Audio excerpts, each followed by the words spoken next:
Stocks, bonds, ETFs, straight out of downtown Chicago. This is Zacks Market Edge. Welcome to Zacks Market Edge, the podcast about investing in your life. I'm Tracey Ryniec, your host, and I'm joined this week by Sheraz Mian, Zacks Director of Research, but he's not here to talk about oil this time. He's going to talk about his other expertise, which is earnings, and we just entered into earnings season, so he's going to, I feel, be the Grinch here, the bearer of bad news about what earnings might look like. And then more towards the end of the show today, I'll be giving some stock picks about companies that have actually had a tremendous earnings record in terms of beats. So I'll provide a couple of those because I know everybody, they want the ones that, continue to beat quarter after quarter. It's not easy to do. But Sheraz, thanks for joining us. We've already had Alcoa report, so they kind of kicked things off. That's right. And I know you keep track of everything going on in the S&P 500, and I see the latest data is not good, really. It's not. That's right. It's actually not been good for a while. Yeah. But it's not getting better. And for Q4 as a whole, you mentioned Alcoa reported. Alcoa and what's happening in the mining sector, in the broader commodities and oil, it's kind of like the ground zero for what's bad and what's wrong with the earnings season, and that's a big reason for why the aggregate growth picture is so weak. But that's not the only reason. So there is not growth. In fact, earnings are expected to be down in Q4, down for the third quarter in a row. And the prior two quarters, Q2 and Q3 of 2015, if we had excluded energy from the S&P 500, we would have had positive earnings growth. Q4 has the distinction that even if you take energy out, it will still be negative. So we've all been blaming energy. I know I have. And I saw a stat you had that you said energy for this coming quarter, the total earnings are expected to be down 67%. That's year over year. And the revs are going to be down 37.9%. That's not surprising given the price of crude and natural gas right now. That's right. But I know I've been thinking, that's what's dragging down everything. But then I read all of your other data about all the other sectors, and I said, no, this looks awful even for these other sectors. That's right. The weakness is very broad based, and as listeners know, we divide the S&P 500 into 16 sectors versus the 10 official in the Standard & Poor's GICS. And of our 16 sectors, 13 have negative earnings growth in Q4, including energy. So it's only 3 sectors that have positive growth. I think it's easier to talk about the 3 that have positive than the 13 that have negative. Okay. Should we just go there at least? To the positive ones? Yeah, let's give something that's good out there. Transportation is the only one with double-digit earnings growth. Okay. 13.4% earnings growth for transportation in Q4. And now, how is that possible? Because I know, is that all airlines? Because it's all airlines. Okay, because I follow the railroads, and that's a disaster over there. No, we'll have CSX reporting after the close today, and you're totally right. The railroads aren't doing good, and the railroads are partly tied to the energy, partly tied to what's happening in coal and the other commodities, and then the manufacturing sector too. And some people are even talking that the consumer end of the economy, which was providing the bulk of the support to railroads up till now, even those may be weakening. So yes, it's mostly airlines and then some trucking. Okay. And those are enough to offset the decline that's coming from railroads. And the other positive is finance. Okay. Wow, that's kind of surprising. It's not much of a positive when you dig a little deeper. The total earnings growth for the sector are in the low single digits. And even that is solely because of easy comparisons at Citigroup. Okay. Citigroup in the Q4 of 14 had that big bath, and That's right. the comparisons is about a $3.5 billion swing in net income for them. When you take Citigroup out of finance, they turn negative as well. Wow. And then we have a teeny tiny growth in the medical sector. And that's broad-based, and that's legit, and that's for good reasons. Okay. So there's not much growth anywhere. Energy is a big drag, but there's not much growth outside of energy either. What about the tech sector? Yeah, so for tech, total earnings are expected to be modestly down about 4%, and the revenue picture is positive, so a little bit positive revenue growth for modest negative, and in there. The issue is primarily in the hardware side of the business. It has been a problem for some time. Yeah. So the legacy tech players all have declining earnings, and that's more than offsetting the strength in some of the faster growing and the hotter areas, search and internet and e-commerce and social media and cloud. All of those are doing better. So you have strong growth from Google, you have strong growth from Facebook, but the legacy guys are not doing good. Semiconductors are very bad. Okay, I was just going to bring up the semis because it hasn't looked good for them. That's right. Semis are doing bad. They have pretty tough comparisons to the year earlier period. We have telecoms within tech too, unlike other data vendors on the street. We don't have a standalone sector for telecom. In telecom, there is good growth. Verizon and AT&T both have stronger growth, stronger looking growth is a better way to put it.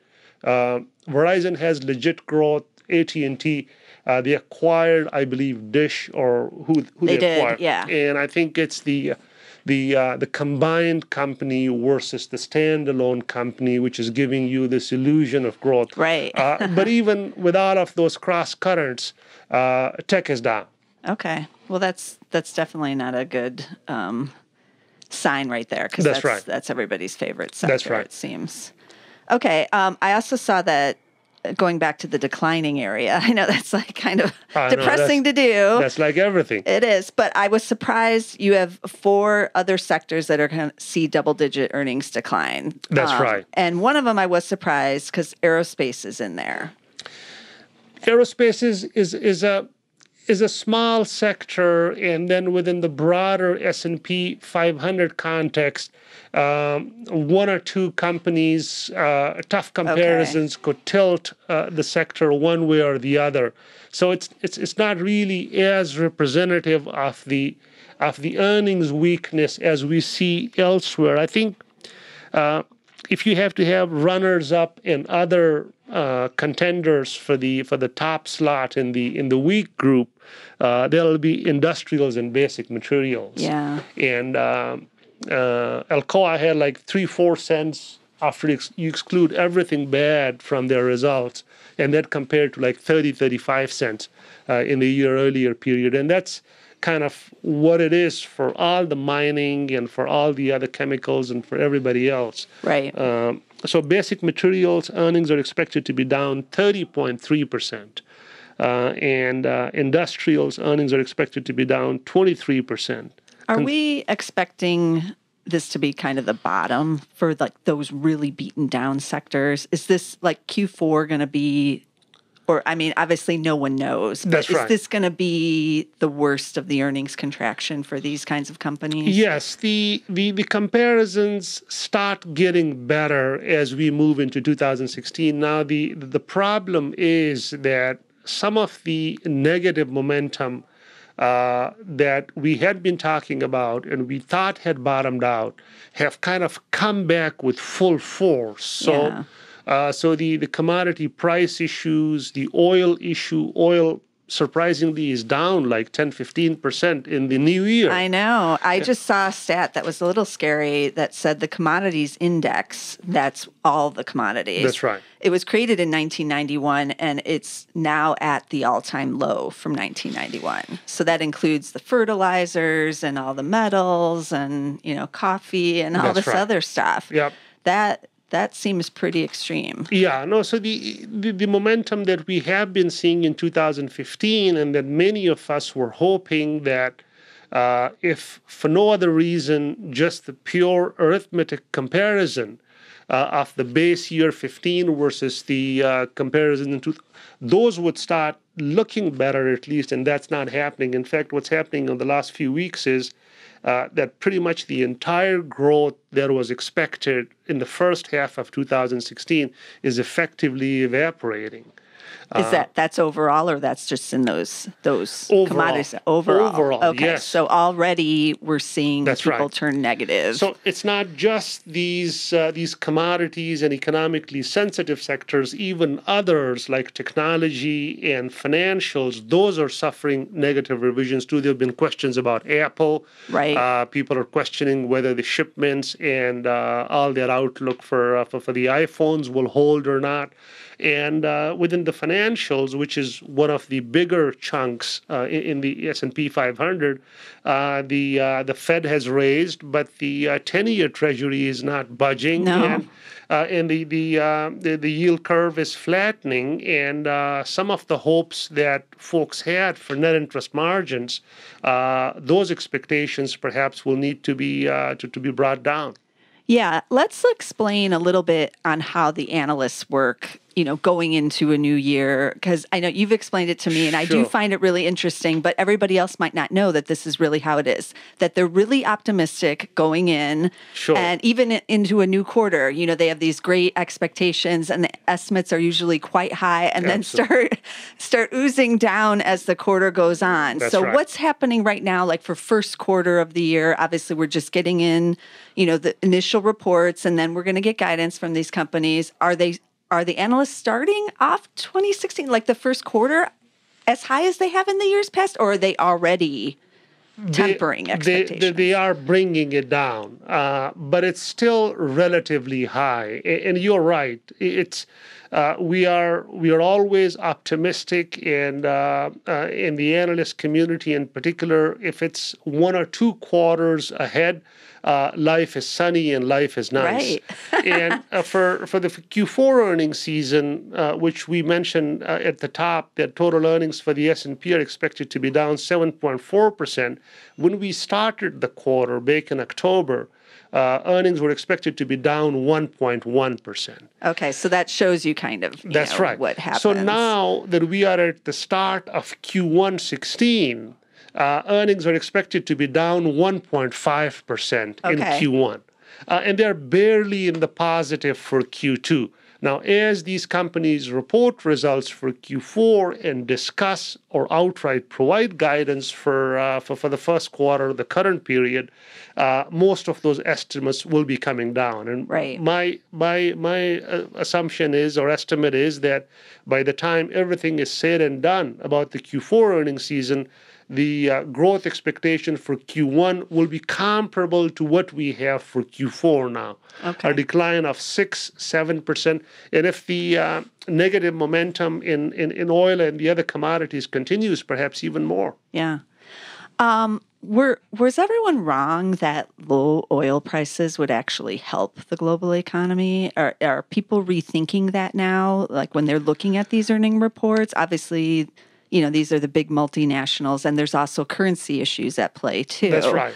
But, are we getting the story wrong, that this should help it? It hasn't really played out as everybody thought it would at the beginning of 15 or around the middle of the time. Everybody thought we'll start seeing this data in consumer spending and in other retail sales type of data.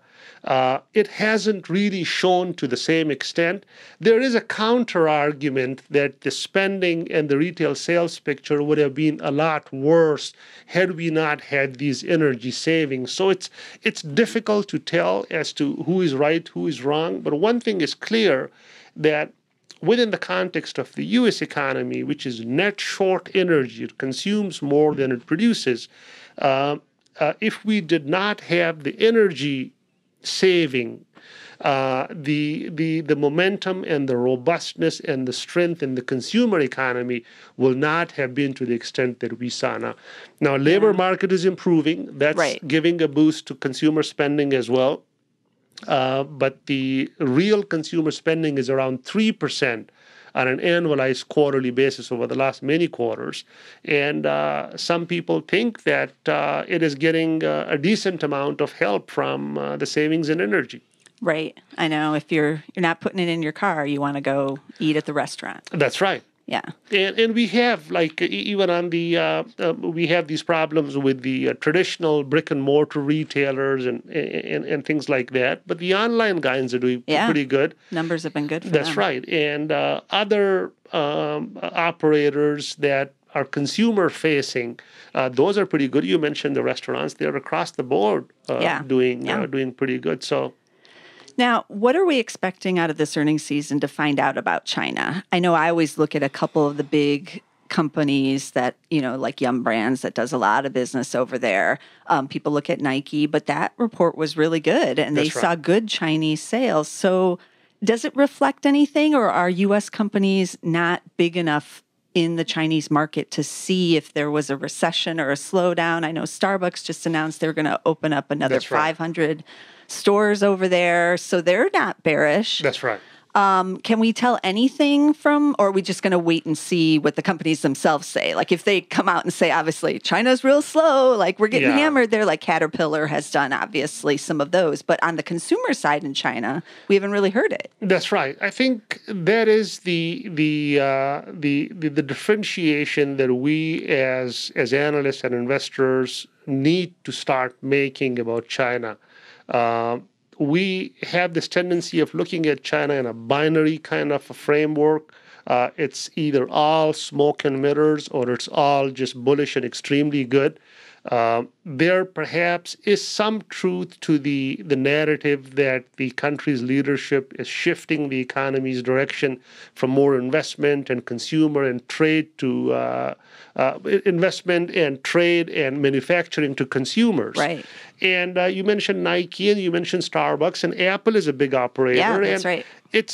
It's on a company by company basis. It's a function of how differentiated its product and its brand is, as it is in the U.S. market. Right. But overall, the retail sales, the consumer spending, and the service side of the Chinese economy seems to be holding a lot better than is the case on the investment, real estate, manufacturing, trade, those kinds of things. And I think that trend could continue in parallel for that economy. It's definitely happening in the U.S. economy. I know. I was just thinking that you're talking. I'm like, wait, it sounds just like the U.S. economy. That's right. We have we mentioned railroads at the top, and the railroads are suffering because the energy and manufacturing and the industrial sector is suffering, and the industrial sector effectively is in a recession. Right. That's what everybody's been saying. That's right. We have housing and recovery. We have consumers doing okay.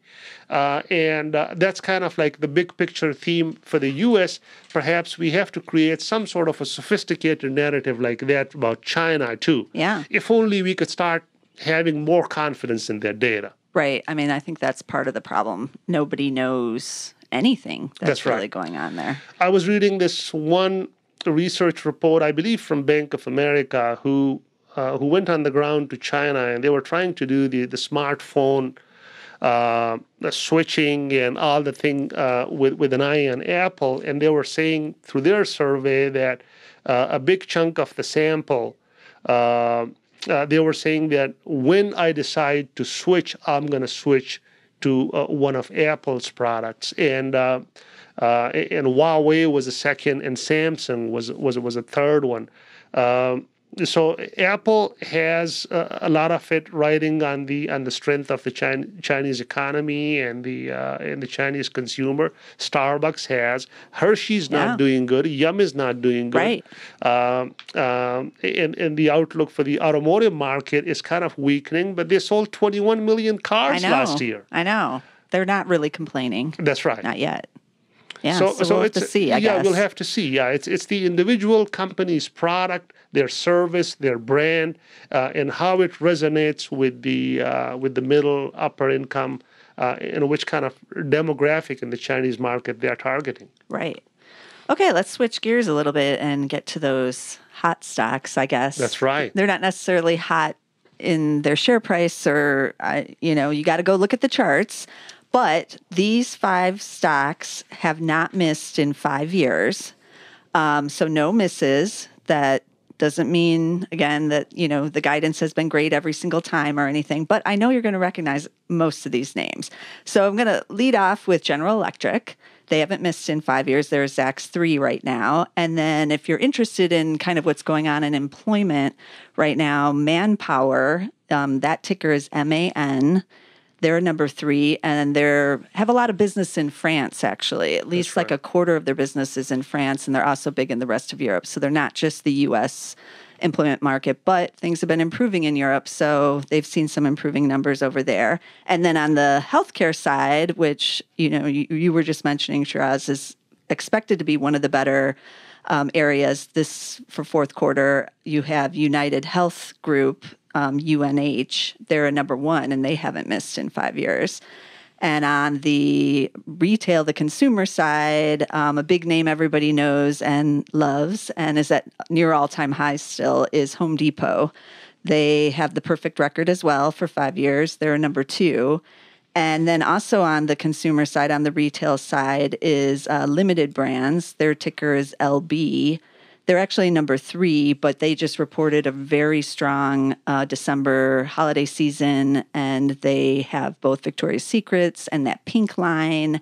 And the pink is so hot with the teenagers right now. I think that's where they're seeing those really strong comps. So as you were saying, Sheraz, everybody is worried about various things, but the consumer, but not everything's bad in the consumer. And they have brick and mortar stores. They have online too, but Limited Brands is able, because of their strong brands right now. That's right. To be one of the outperformers. So that's just 5 picks you could go look at. It's kind of rare to have companies that beat for 5 years in a row. Like people think that might be easy because they can manage the earnings, expectations, but it's hard to manage for 5 years. It is. And under all these like economic conditions and various holiday seasons and just whatever else is going on or bad things going on in Europe with Manpower.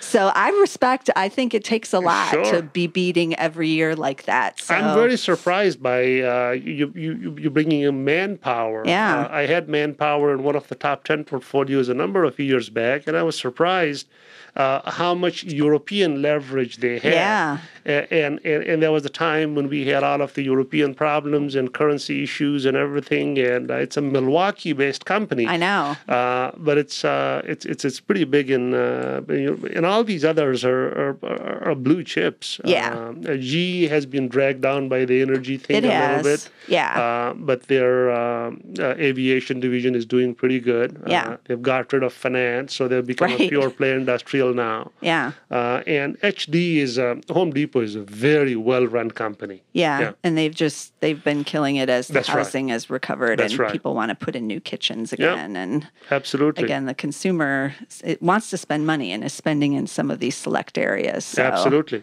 So these are just some good ideas to look at. But I think we're going to wrap it up for this week. And but if they want to learn more about what's happening with earnings, I really recommend, that they check out your weekly article that's on Zacks.com. It's Zacks Earnings Trends, and it's under your name, of course.